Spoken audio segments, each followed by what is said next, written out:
Assalamualaikum, ketemu lagi di Izati Andi Channel. Jangan lupa ya untuk klik tombol subscribe agar kami tambah semangat. Terima kasih.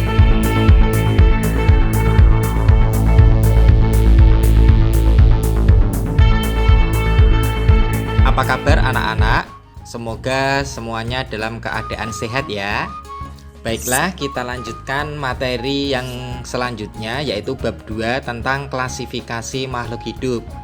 Ada apa saja dalam bab 2 ini yang nanti akan kita pelajari? Langsung saja. Oke. Misalnya ada seekor ayam. Kemudian ada juga manusia, ada juga tumbuh-tumbuhan. Kesemuanya tadi tergolong makhluk hidup. Sekarang, apakah sepeda itu hidup? Handphone atau HP, apakah itu juga hidup? Kemudian tanah, batu, apakah itu juga termasuk makhluk hidup? Oke, pernahkah kalian berpikir perbedaan tentang makhluk hidup dan benda tak hidup? Untuk lebih jelasnya, mari kita pelajari saja yang pertama, yaitu tentang ciri-ciri makhluk hidup. Ada beberapa ciri makhluk hidup, di antaranya yang pertama adalah bernafas atau respirasi. Apakah itu bernafas? Ya. Apa yang kalian rasakan saat bernafas? Mungkin kalian merasakan adanya udara yang masuk ke dalam paru-paru dan ada udara yang keluar dari paru-paru. Apa udara yang masuk? Yaitu udara yang mengandung oksigen dan yang keluar mengandung karbon dioksida dan uap air. Buktinya apa kalau kita bernafas mengeluarkan karbon dioksida atau CO2 dan uap air? Coba hembuskan nafas kalian ke depan cermin. Apa yang terjadi pada cerminmu? Ya, cermin nanti akan menjadi buram. Kenapa? Karena ada uap air yang keluar bersama karbon dioksida ketika kalian melakukan ekspirasi. Jadi, bernafas adalah proses mengambil oksigen dari udara bebas dan mengeluarkan karbon dioksida. Gunanya apa oksigen di dalam tubuh kita? Untuk membantu proses oksidasi zat makanan di dalam tubuh supaya dapat memperoleh energi.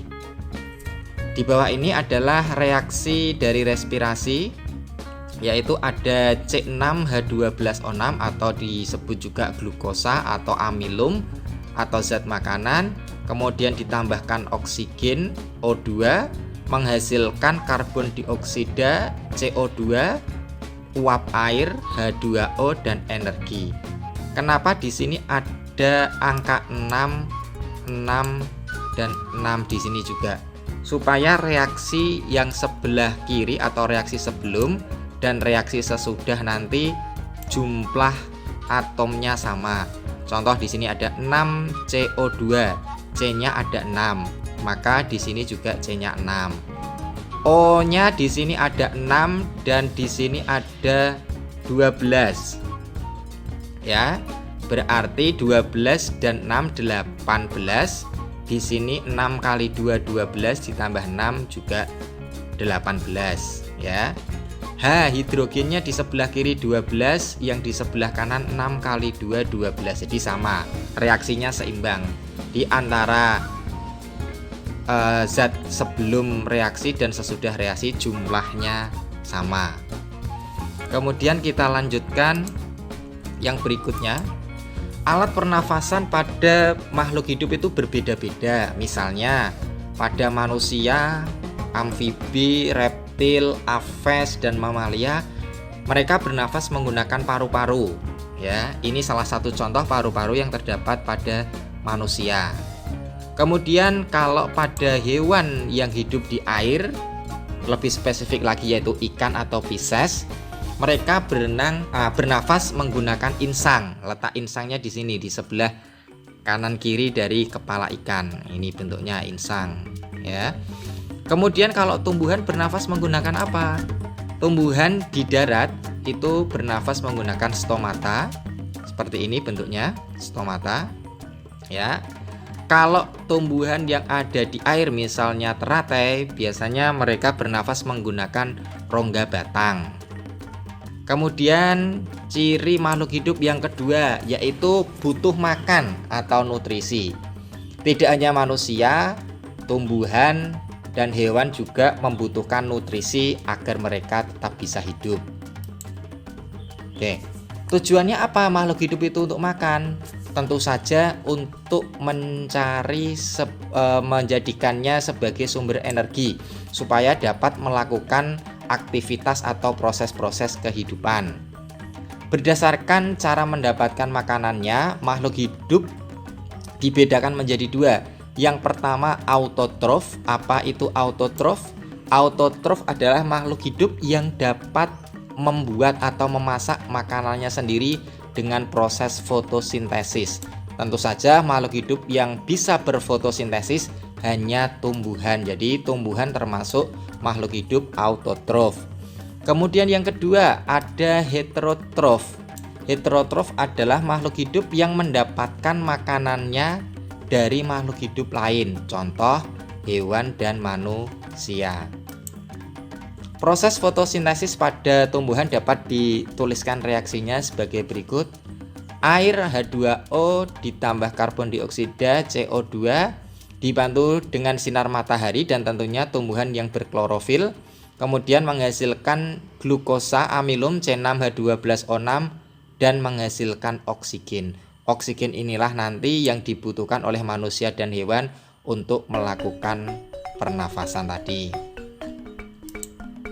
Selanjutnya, ciri makhluk hidup yang ketiga adalah bergerak. Ya. Kalau makhluk hidup sudah tidak bergerak, ya tidak disebut makhluk hidup tapi sudah mati. Ya, tentu saja seperti itu. Apa itu bergerak? Bergerak adalah perpindahan posisi baik seluruh tubuhnya atau sebagian tubuh karena adanya rangsang. Gerak dibedakan menjadi dua, gerak aktif dan gerak pasif. Gerak aktif adalah perpindahan seluruh bagian tubuhnya. Ini terjadi pada manusia dan hewan. Contoh, manusia ketika berjalan, berlari, berenang. Hewan misalnya ini ada harimau sedang berlari. Kemudian ada burung elang yang terbang. Kemudian ada ular yang melata. Ini disebut dengan gerak aktif. Kemudian apa yang disebut gerak pasif? Gerak pasif adalah gerak yang terjadi pada bagian tertentu dari makhluk hidup. Ini biasanya terjadi pada tumbuhan. Contoh, gerak tumbuh batang ke arah cahaya matahari. Ini dia mengarah ke arah matahari. Kemudian gerak akar yang selalu mengarah ke pusat bumi atau gravitasi bumi. Ini disebut dengan gerak pasif. Kemudian ciri makhluk hidup yang keempat adalah tumbuh dan berkembang. Tentu kita sudah tahu manusia berawal dari rahim ibu, masih di dalam kandungan, kemudian dilahirkan menjadi bayi, tumbuh kembang menjadi balita, anak-anak, remaja, dewasa, dan menjadi tua. Prosesnya naik ke atas. Begini. Ya. Coba kalian ingat-ingat sewaktu kalian masih di SD dengan kalian yang sekarang, apakah tubuh kalian tingginya sama, beratnya sama, ataukah ada perbedaan? Ya, tentunya pasti ada perbedaan. Ya, itu yang dinamakan tumbuh.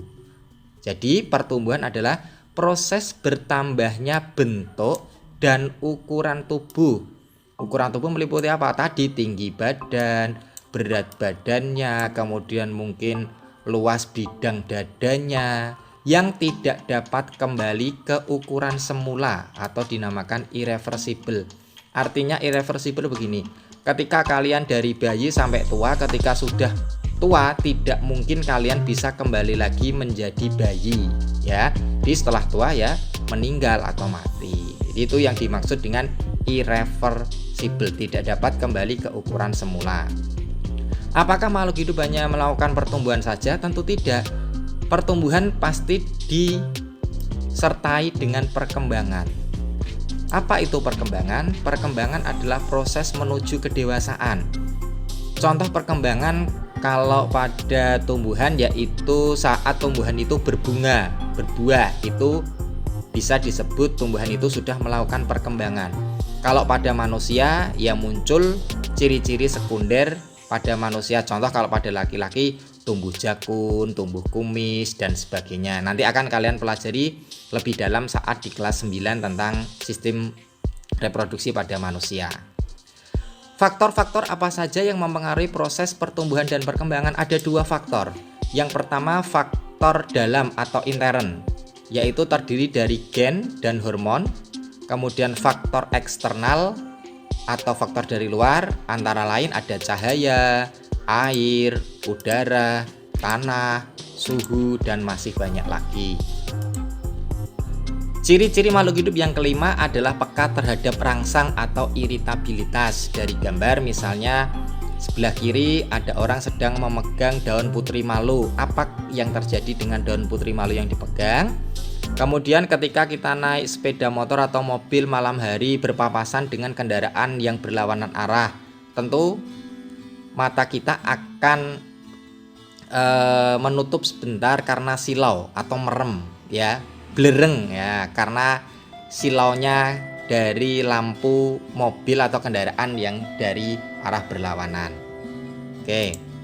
Nah, peka terhadap rangsang itu selain contoh yang di depan tadi, misalnya kalian sedang menyalakan lilin kemudian apinya mengenai tangan kalian. Apa yang akan kalian lakukan? Ya tentu kalian akan segera menarik tangan kalian dengan cepat ya. Kemudian apa yang terjadi dengan putri malu tadi ketika disentuh oleh manusia?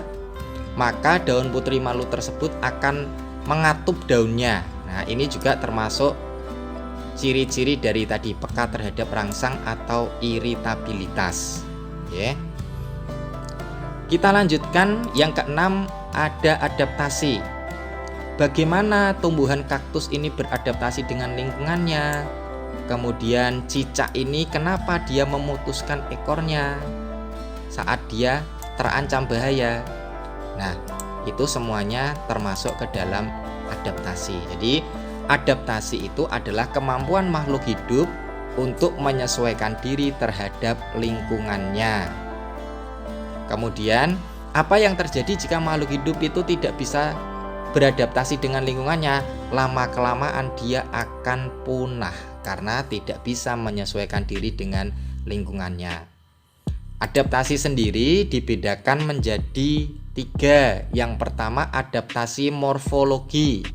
Morfologi itu adaptasi terhadap bentuk alat-alat tubuhnya. Jadi alat-alat tubuhnya itu berbeda-beda, disesuaikan dengan fungsinya. Contoh, burung elang mempunyai kuku yang tajam. Digunakan untuk apa? Untuk menerkam mangsanya. Bunga teratai mempunyai daun yang lebar. Fungsinya untuk memperluas bidang penguapan.